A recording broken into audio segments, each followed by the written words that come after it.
السنة المراد بها الاعتقاد، أصول الاعتقاد، ولذلك سمى الكتاب بشرح السنة.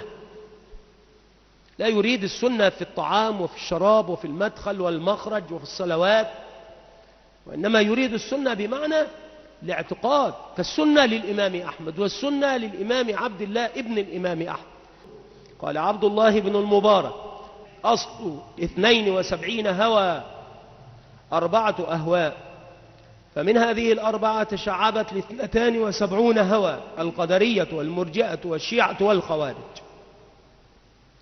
فهذه هي أصول الأهواء: القدرية والمرجئة والشيعة والخوارج. فمن قدم أبا بكر وعمر وعثمان وعليا على أصحاب رسول الله صلى الله عليه وسلم ولم يتكلم في الباقين إلا بخير ودعا لهم فقد برئ من التشيع أوله وآخره. اجتهد في معرفة هذا وحفظه والتحقق به.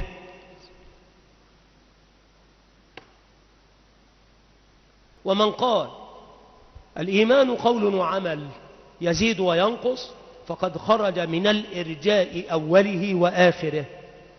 ومن قال الصلاة خلف كل بر وفاجر والجهاد مع كل خليفة ولم يرى الخروج على السلطان بالسيف ودعا لهم أي لولاة الأمور بالصلاح فقد خرج من قول الخوارج أوله وآخره.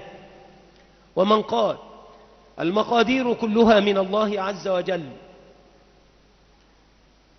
خيرها وشرها يضل من يشاء ويهدي من يشاء فقد خرج من قول القدرية أوله وآخره وهو صاحب سنة.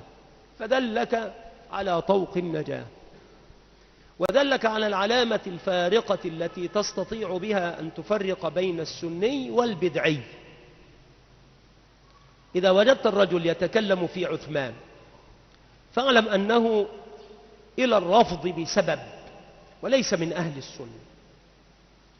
إذا رأيت الرجل يسقط خلافة عثمان من الخلافة الراشدة فاعلم أنه إلى الرفض بسبب وليس على جادة أهل السنة والجماعة. إذا رأيت الرجل يؤخر العمل أو ينكر أن يكون العمل من الإيمان أو يقول الإيمان حقيقة ثابتة لا تزيد ولا تنقص فاعلم أنه مرجئ وليس هو في هذا الباب على منهاج النبوة ولا على منهج السلف. إذا رأيت الرجل لا يصلي خلف الأئمة في المساجد أو لا يرى الجهاد مع الولاة والأمراء أو رأيته يرى الخروج على السلطان ولا يدعو للأئمة بالصلاح فاعلم أنه خارجي. من أثبت لله تعالى ما أثبته لنفسه في كتابه وعلى لسان رسوله صلى الله عليه وسلم ونفى عن الله تبارك وتعالى ما نفاه عن نفسه في كتابه وعلى لسان رسوله صلى الله عليه وسلم من غير تعطيل ولا تأويل ومن غير تشبيه ولا تمثيل وسلم بما جاءت به الأخبار الصحيحة وقال معتقدا هي حق على حقيقتها على مراد الله تبارك وتعالى منها فقد برئ من الكلام أوله وآخره. من عبد الله تعالى على ما شرعه وما سنه رسوله صلى الله عليه وسلم من غير زيادة ولا نقصان والتزم منهاج النبوة ولزم منهج السلف في الاعتقاد والقول والعمل فقد سلم من البدع كلها أولها وآخرها. فأعطاك القاعدة التي تميز بها بين أهل السنة وأهل الأهواء.